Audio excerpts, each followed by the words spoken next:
And yeah, so some really cool things are happening. And so I'm excited to have this conversation today, 1 week into Indigenous Business Month. Yeah. And what about your week? How has your week been? It's been a super interesting week. I do love a public holiday. I know, it throws everyone out. So I really enjoyed having Monday off, and I had an amazing day. I went on the Byron Bay Eco Cruises cruise up the Brunswick River, and they've been my clients for many, many years. And they invited me on the boat, and I took my brother. So we had a beautiful little sunset cruise afternoon with a Brookie's gin and some little snacks. Amazing. Just the most stunning afternoon, but I'm still sunburnt from that. Because, of course, I took a hat and didn't wear it. But aside from that, I think that's just a beautiful way to start the week. I'm thinking it's a great way. I need Mondays regularly. Well, we had a good week, of course, because Panthers won the grand final, and we were one of the lucky few, or lucky many, who got to go. So my partner, who's been a diehard Panthers fan for most of his life, or all of his life, got to see his team play a phenomenal game on Sunday in Brisbane, which, you know, is never probably going to happen again. So it was, to me, it was that starting the week saying anything is clearly possible when the AFL grand final is played in Western Australia and the NRL grand final is played in Brisbane. That never happened. So you can, you know, anything that you thought was not possible obviously is. So what's holding you back is what I say. I think that's brilliant. Anything is possible. And you know what I've also really loved about this week? That in my group coaching and in my one-on-one coachings with my clients from Sydney, there's a totally different vibe about them. Everyone's feeling excited and enthusiastic about business and just about life, because of course they're coming out of lockdown next week. Isn't it? So someone was saying it's Freedom Day on Monday or something. Yeah. So it's quite a different feeling and a different vibe I'm finding, and it's quite uplifting, and it's good. It's so good. So yeah, again, I love that line. Anything is possible. Definitely. So speaking of anything is possible, this week we're talking about Indigenous Business Month, which clearly we've got a lot to learn from you with that. So I'm really looking forward to getting stuck into that topic. So firstly, how about you share, what is Indigenous Month? So Indigenous Business Month was actually started a couple of years ago by some alumni from the Melbourne Business School Murray program.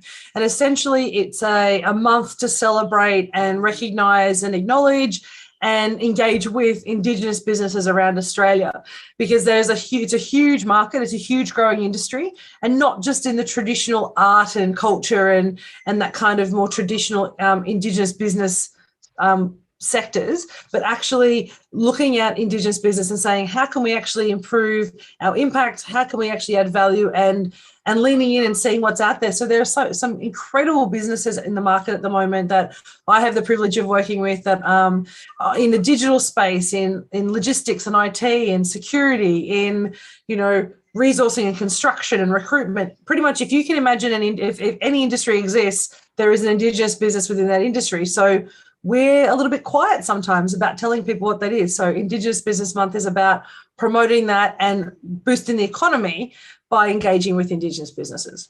So Jenni, with your own business, Elephant in the Room Consulting, how do you then promote yourself this month in a different way and put your hand up and say, hi, I'm an Indigenous business, and this is Indigenous Business Month? Do you do that yourself, or how does that work?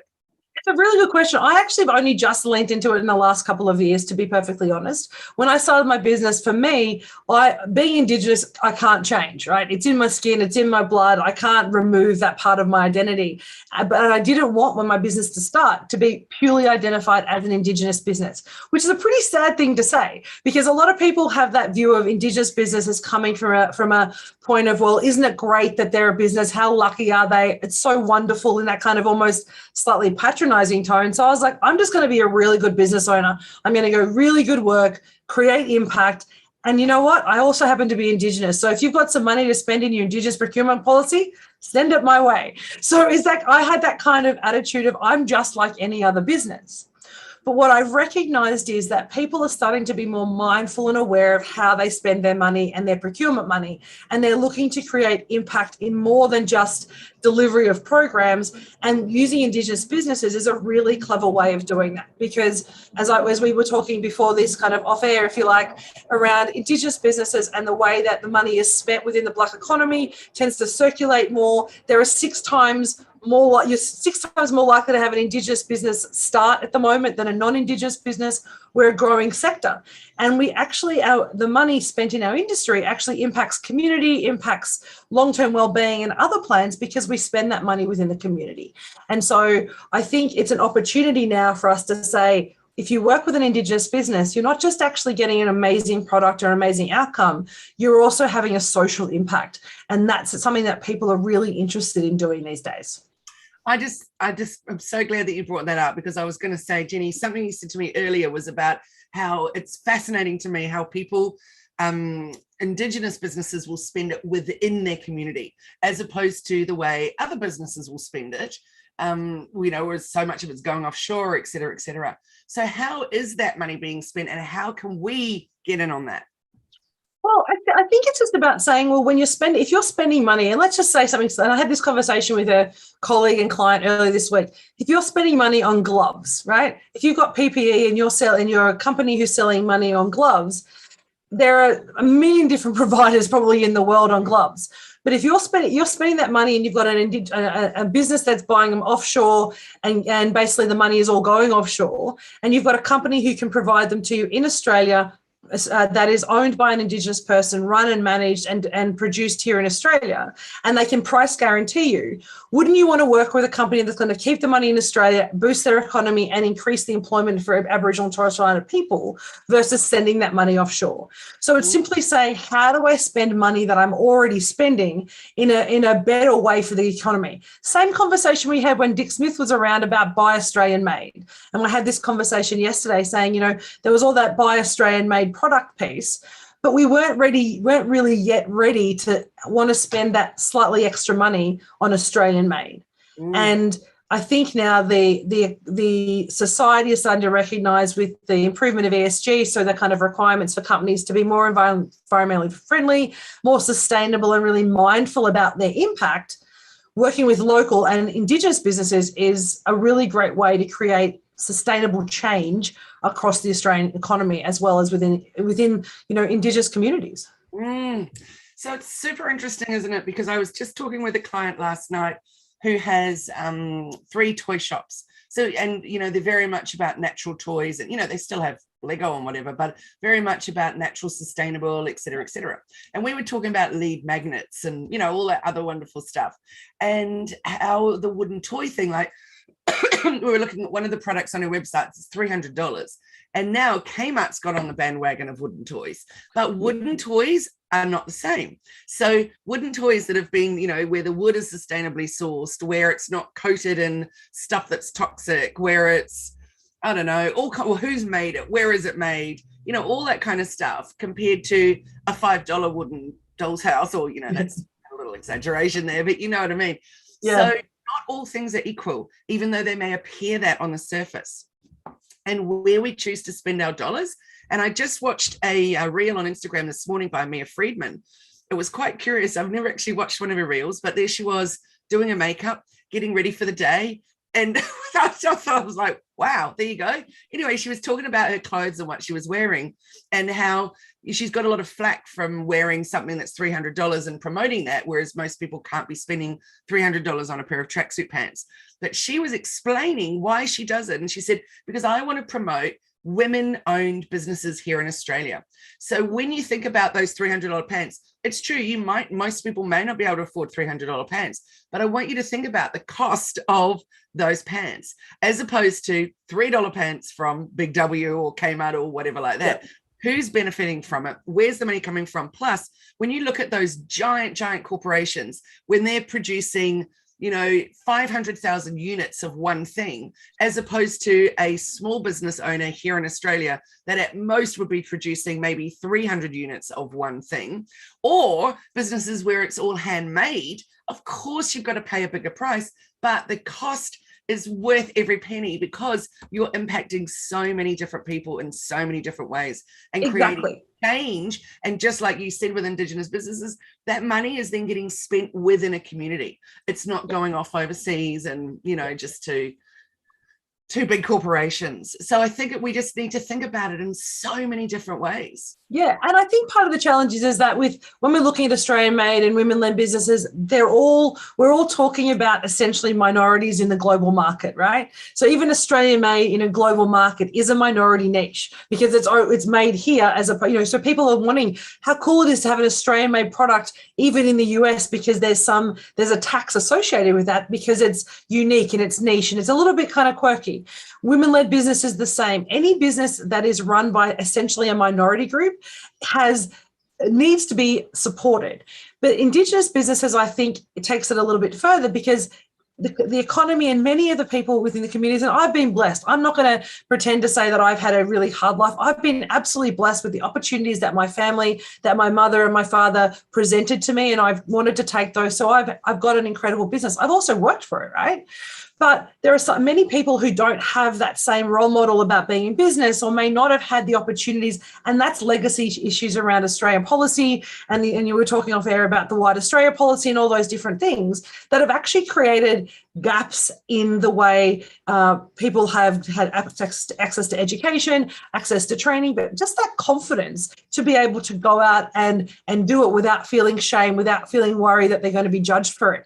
And so engaging with Indigenous businesses is helping break that cycle. It's helped breaking transgenerational trauma from policies that have, you know, from 20 or 30 years ago. It's helped changing the way people feel about themselves. It's giving opportunity for people to work in their community, for their community, by doing work remotely, by promoting businesses at that local level. So I think that it changes the way that we consider, why would I spend $1 with you? Because $1 with that business with me, with other Indigenous businesses, means that we indirectly support our communities. Now, what that looks like is different to everybody, right? Some people do it with community programs. Somebody do it with mentoring. I do it by providing, you know, really either low bono or free mentoring for Indigenous businesses when they come to me if they're in that startup phase, because that's my give back.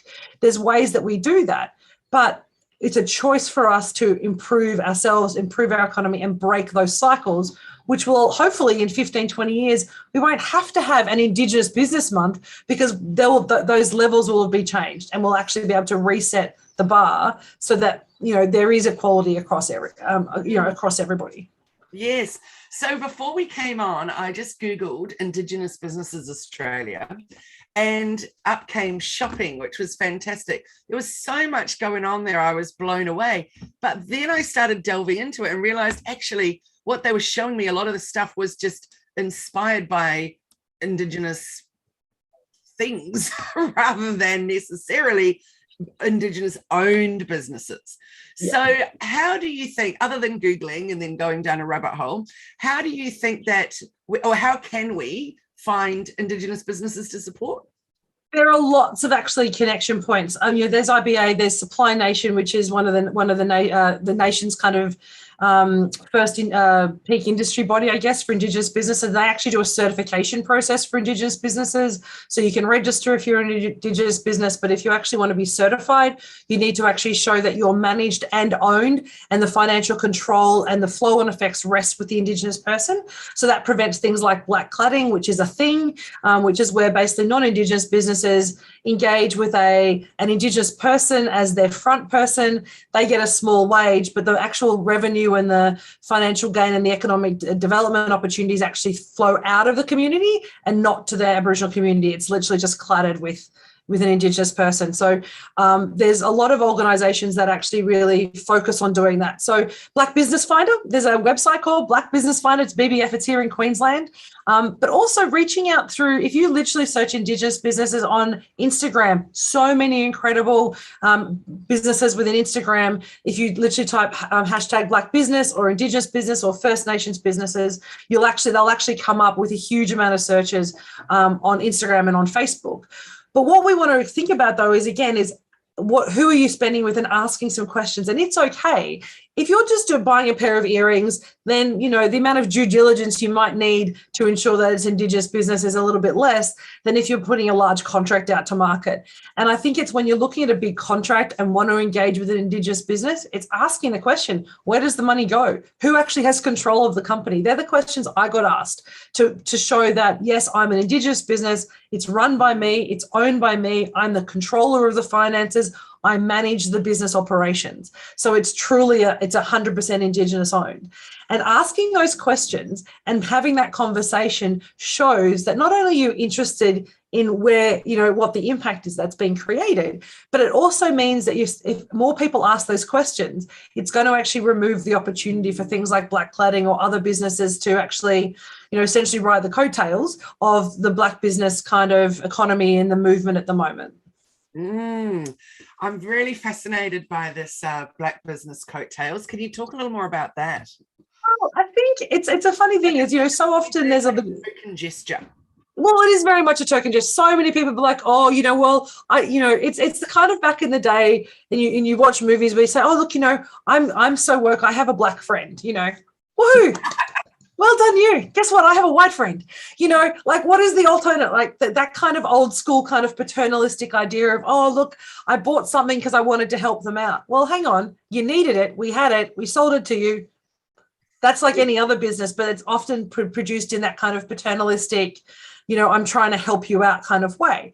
Often what happens is, because there's a movement at the moment with Indigenous procurement and a real recognition that we need to actively do something as a whole society to break that cycle that occurred as a result of past policy. Those policies existed. We can't deny it. They happened, and the impact is still being felt today by Indigenous communities. So by working with an Indigenous business, it's actually proactively finding a way, not paternalistically, but actually saying, I'm going to spend my money in a really positive and sustainable way that's going to help you and help the whole of Australia kind of break down some of those stereotypes. As a result of that, though, people go, oh, I know, I'll partner with a black business or an Indigenous business, First Nations business, whatever you want to call yourself.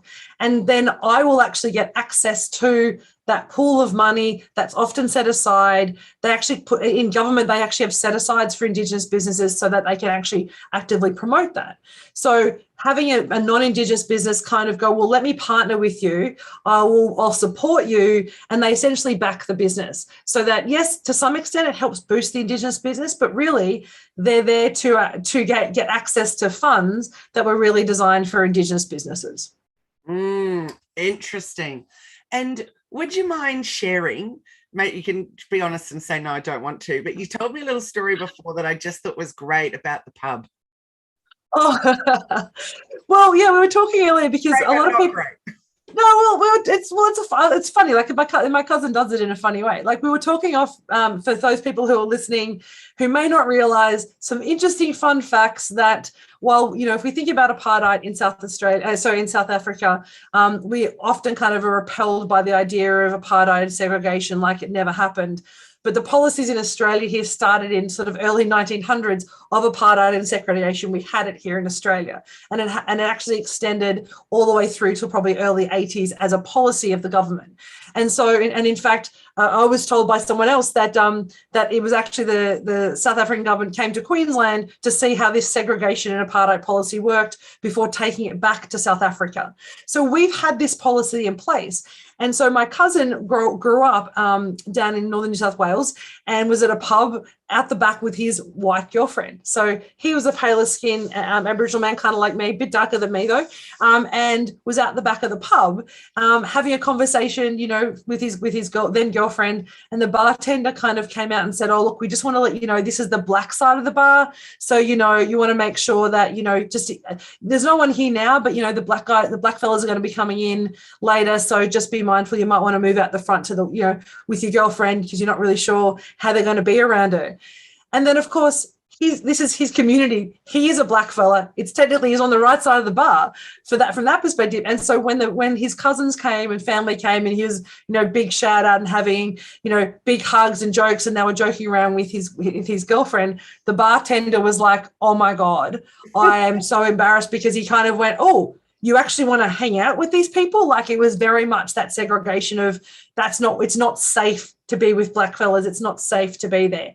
And that's the reality. That's not trying to be overly, trying to be, trying to be overly dramatic about it. That was the reality of so many people in that kind of mid-century of Australia and into the 70s and 80s, not even just mid-century, but 70s and 80s, that stuff happened. And we're still feeling the effects of that. And I think the black community and Indigenous communities in Australia are still trying to find ways out of that. And I said, I've been blessed, but there are so many others who haven't had that opportunity to step out of some of those old stereotypes or some of those old engagements, particularly if they're still living in the same communities where those policies existed in the 70s and 80s, so the community doesn't forget. And the local people who've been there all their life, they don't forget either. Gosh, it's an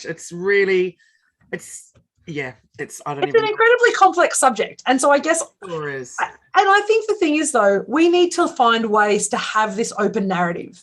And I think that's what Indigenous Business Month does. It provides an opportunity if people want to lean into a conversation and discuss things like this and say, hey, what does it actually mean? Is to do it with a true intention of saying, I want to learn, I want to understand, so I can understand and make a decision myself as to whether I want to support this. And if you don't want to support an Indigenous business, that's okay. I'm not going to judge you. That's your choice. But you have to have all the information and understand what the history is to understand why the value exists now. And the more relaxed we have about it, make a bit of fun about it, it opens the door for people to ask questions, and that's actually what creates learning, and that's what allows us to move forward.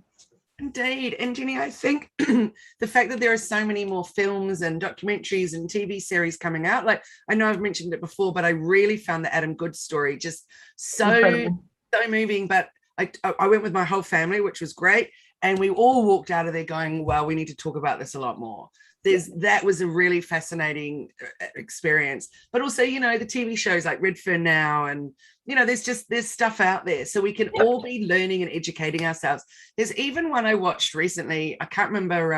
I found it on a streaming thing, but about set in the 60s in King's Cross in a maternity hospital. I cannot remember the name of it, but there's an Aboriginal girl in that. She's a glorious actress. I love her. But it's so fascinating following her storyline and things of what things would like back then.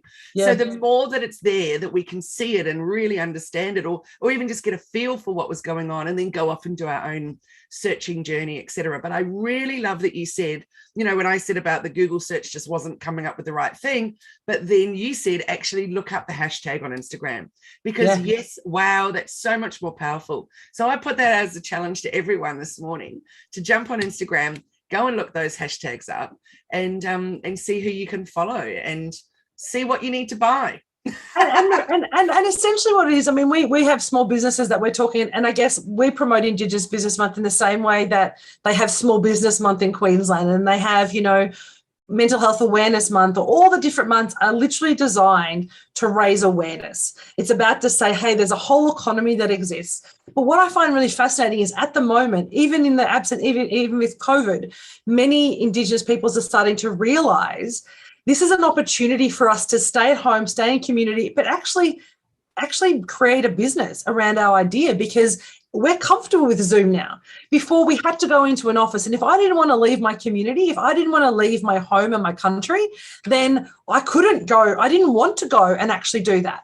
I didn't want to have to go into the big city to get a job. They don't have to now. There's opportunities for kids right now who are 18, 20, 25, 40, who can use social media to become a VA, to become, to start a social media company, to work for a social media company, to do some online training in digital marketing like you guys do, or graphic design, or something that allows them to create a business that allows them to share who they are, where they live, or develop skills without having to leave. And I think that's what, and so I think the last report I saw is that in the last 10 years or 5 years, it's been a 6-fold increase to one of Indigenous businesses to non-Indigenous businesses at the moment, because we're recognizing and starting to see and embrace those opportunities and letting go of some of that shame. And if we fail, we fail. It doesn't matter. Whereas a lot of other businesses, like a lot of other people are going, no, it's not the right time. And so I think embracing the opportunity now gives us as a society to say, let's actually all start leaning into these conversations and get to a point where I don't have to say I'm an Indigenous business. I don't have to start with that. I just happen to be a Bundjalung woman who owns a business. And that's how it should be. You're a New Zealand woman who owns a business. And that's who you are. That's our identity. Can't change that, and so let's embrace it. Yeah, absolutely. Absolutely. I've just loved this conversation with you this morning, Jenni. Thank you so much for sharing, and especially that wee story about your cousin. I know, it's pretty funny. I think for all of us, we can go out there and do a bit more research, get a bit more understanding, and also go and find those hashtags. Yeah. And follow the hashtags, find some great accounts, and support some Indigenous businesses because you can and because you should. That's really the main reason. That's the bottom line. And we all need to think a lot more about where we spend our money, how we spend our money, and why we spend our money. That's exactly, and that's essentially what I'm with you, Kylie. They're the three things that we want to ask. If we let's create impact with what we do rather than just not worry about where we spend our money. Let's actually start considering what's going to create the greatest impact, not only for them but for us. Like, there's so many incredible things happening that we kind of don't think about because, again, it's not in our frame of reference. So it's time to start taking the blinkers off and to actually start embracing the whole society and the whole community and seeing what's out there. Oh, absolutely. I just love that. Thank you, Jenni. Oh, my pleasure. This has been so much fun for me. And anyone wants to chat, look, I'm happy to have a conversation about this anytime. And I'm hoping the conversation has been, not that it has to be easy, because it's sometimes uncomfortable is also good. But the idea is to have these conversations and not be shy about the conversations. Jenni, I just realized we've gone over time, but I've got one question that I want to ask. We have two, as always. If I just ask you one more question, and that is, I want you to talk about the word black. And use the word black. So, for example, black's a big thing in America, Black Lives Matter and hashtag Black Business, etc. When you brought up before about Black business, and I thought, we're likely to get a whole lot of American stuff flooding us. Why is it that in some places it feels okay to say black and in some places it doesn't? And who should be allowed to say it and all that? What's your thoughts around it coming from an Indigenous viewpoint? Oh, goodness gracious. So from my viewpoint, so this is just my viewpoint. It does not necessarily, here's the caveat, it doesn't represent the views of all Indigenous peoples because we're all individual people and we're all from our own nations. So from my perspective, it's about the intention that you're using it. If you're using it to describe a person in a situation as an identifier, then I think it can and often is delivered in a derogatory way. So if you're using it as an identification purpose, if we're talking about the Black economy, we're talking about the Indigenous economy. That's the First Nations economy here in Australia. We call it the Black economy. As I said, if in Queensland, through the Department of Aboriginal and Torres Strait Islander Partnerships, they've developed a program. Their business website is called Black Business Finder. So it's actually saying if you want to work with the Black economy, if you want to engage with a Black business, go to bbf.org.gov.au. So we're actually talking about it in a positive way when we talk about the sector as the Black or the Indigenous business sector. Having said that, I think it really just comes back to how you feel about it and who you're engaging with. As an Indigenous person, I'm going to talk about being, I might say mob. I don't even use a lot of the traditional language that other people do because of my experience and where I've grown up. But for me, the Black economy just is a colloquial way of saying the Indigenous business sector. It's much easier to say. Yeah. So the short answer would be, talking to the person looking at the people that you're with. So if you and I talking about, say, hey, can I call you a Black business? Sure. If you had somebody else and ask another Indigenous business the same question, they might say, look, actually, I don't really like that term. I prefer First Nations business. That's okay too. So unfortunately, there is no one right answer. Having said that, as we talked offline earlier, McKinsey and Forbes are producing, reports, and their blogs are talking about how to engage in the Black business or the Black economy. And Forbes and McKinsey are using that as a way of describing the opportunity that exists in this sector. So I really think it's about what you're trying to do with it. If it's coming from a place of wanting to engage, wanting to understand and to grow the sector, then I think it's okay. But if it's an individual definition or an individual identifier, then absolutely not.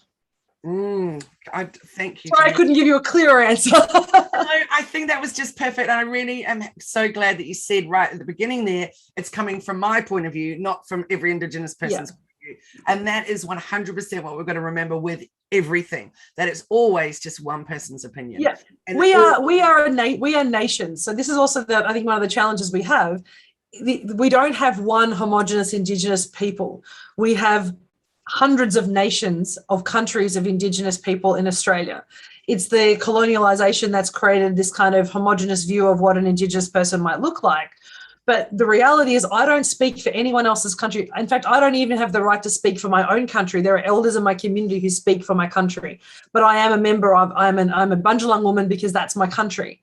But so we, in our culture, have particular people who can talk about country, who can talk about law, who can talk about, all the different, ceremonies and women's business and men's business. I don't play in that space because that's not the space I'm allowed to play in. So we all have to recognize is that as a nation, there are multiple Indigenous nations. So understanding where the person is from and, what their role in that community is, if they are a traditional man or traditional woman who hold a position, who have community obligations, that's really important to understand.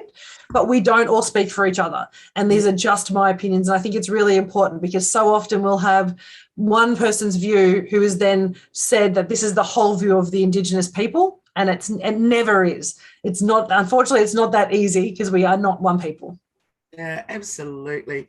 Just beautifully said. Thank you so much. I just love our Friday mornings and our wide range of topics. So next week, our topic is all about the about story on our website, and then how you can actually tell it, what you should put in it. And there's no rules around that. I just want to say that straight off the bat. You can do what you like, but Jenni and I are going to talk about our ideas from a content perspective and a sharing perspective, and then how, of course, you can use that story in so many different ways, as your Instagram bio, on Facebook, and posts and all kinds of things. So I'm really looking forward to talking with you about story sharing and story writing.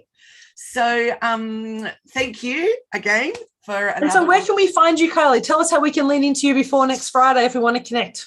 Jump onto my website, hellomedia.team, or you can find me on Instagram, hellomedia.team, or on Facebook, hellomedia.dreamteam. And of course, join the Hello Media Facebook group, because that's where I like to hang out. And at the moment, we've got a visibility challenge going on, which has been really fun watching everybody's posts and just finding ways to get more visible. And again, there are little prompts in there to help you tell part of your story. Love it. So what about you, Jenni? How can people connect with you? So Elephant in the Room AU on Insta and Facebook are the two places that I hang out the most. Come to my website, eitrconsulting.com. Otherwise, you can find me on LinkedIn. We're on YouTube if you want to watch this back as a replay or the podcast.